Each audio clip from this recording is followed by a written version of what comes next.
rabbil alamin wassalatu wassalamu ala rasulil amin wa ala alihi wa sahbihi ajma'in. Amma ba'd.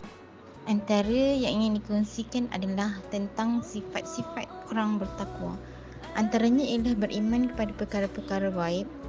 Firman Allah Subhanahu wa taala, allazina yu'minuna bil ghaibi wa yuqimuna as-salata wa mimma razaqnahum yunfikun. Maksudnya iaitu orang-orang yang beriman kepada perkara-perkara yang ghaib dan mendirikan atau mengerjakan sembahyang serta membelanjakan sebahagian dari rezeki yang kami berikan kepada mereka. Jadi di antara perkara yang ghaib yang kita lihat pada hari ini ialah tentang kejadian Allah Subhanahu wa taala makhluknya, iaitu malaikat. Kalau kita perhatikan bahawa malaikat ni berada di sekeliling kita, kanan kiri, depan belakang, dan kita sentiasa berada dengan dia ke mana-mana. Antara tugas malaikat ialah mendoakan kebajikan orang yang mengajar kebaikan. Dan alhamdulillah kita lihat pada hari ini ramai tenaga pengajar di masjid, di sekolah, di kampus, universiti dan sebagainya, ataupun ibu bapa kita sendiri yang mengajar kebaikan kepada anak-anak. Itu merupakan suatu kebaikan yang akan dinilai dan ditimpal baik oleh Allah Subhanahu wa taala. Malaikat akan menulis segala kebaikan kita. Bukan sahaja malaikat, malah semut yang berada di dalam lubang juga serta ikan di laut mendoakan manusia yang memberi atau mengajar kebaikan kepada orang lain. Itulah keistimewaan kita. Contohnya apabila kita disoal atau ditanya oleh orang lain untuk memberi jawapan kepada sesuatu perkara, maka dengan keadaan itu kita berikan jawapan yang terbaik kepada dia agar mendorong mereka untuk melakukan sesuatu kebaikan. Jadi perkara tersebut akan dinilai oleh Allah Subhanahu wa taala. Tugas malaikat yang kedua, sebagaimana sabda Rasulullah sallallahu alaihi wasallam daripada Abi Darda radhiyallahu anna Rasulullah sallallahu alaihi wasallam qala man da'a li akhihi bi zahril ghaibi qala al malaku al muwakkal bihi amin wa laka bimisli.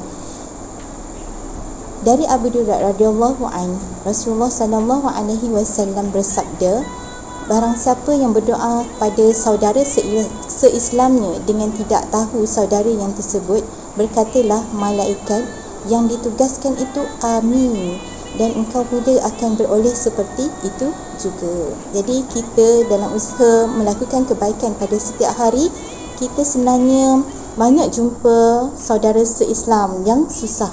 Contoh, kita jalan musafir, di tepi jalan nampak pakcik tua atau makcik yang mungkin dalam kesusahan ketika itu, keretanya rosak, ataupun melihat motor yang ditunggang oleh seseorang tiba-tiba mungkin kehabisan minyak.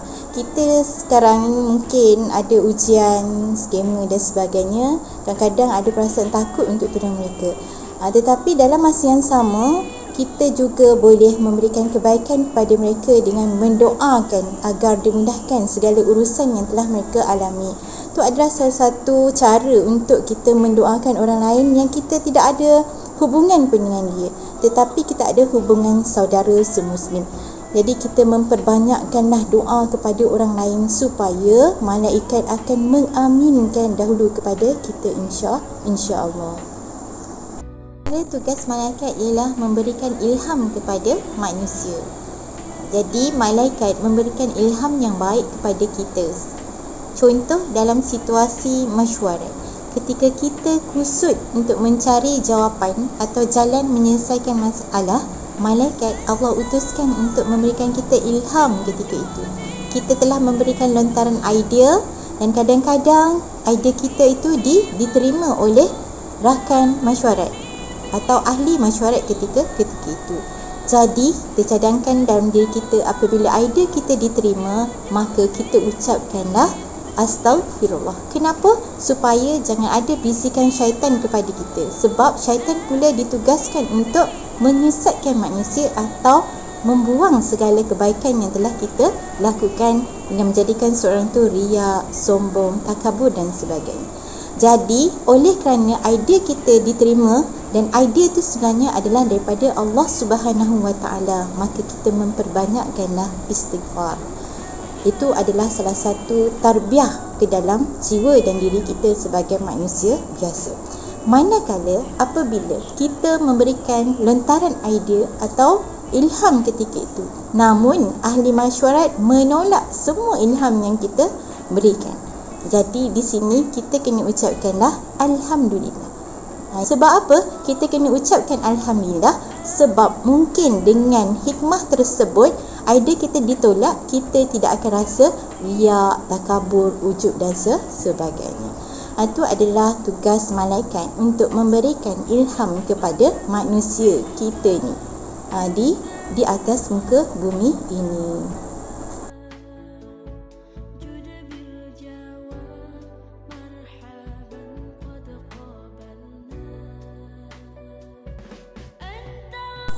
Jadi sebenarnya tugas malaikat ni adalah terlalu banyak. Itu adalah mungkin sedikit sahaja tugas yang telah saya terangkan dan tidak luas pun perbahasannya.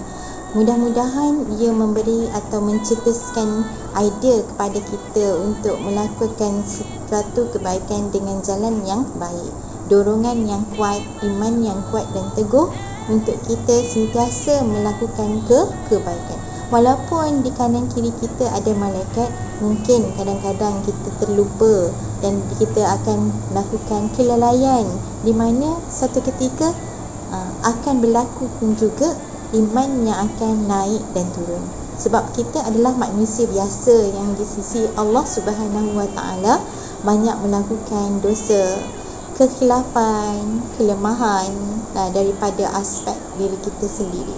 Maka setiap hari perlulah kita melihat cermin diri supaya kita sendiri tahu di manakah jalan untuk membawa diri kita di akhirat kelak. Jalan yang mungkin kita ikuti insya-Allah mudah-mudahan ashabul yamin, iaitu jalan dorongan untuk menuju syurga Allah Subhanahu Wa Taala.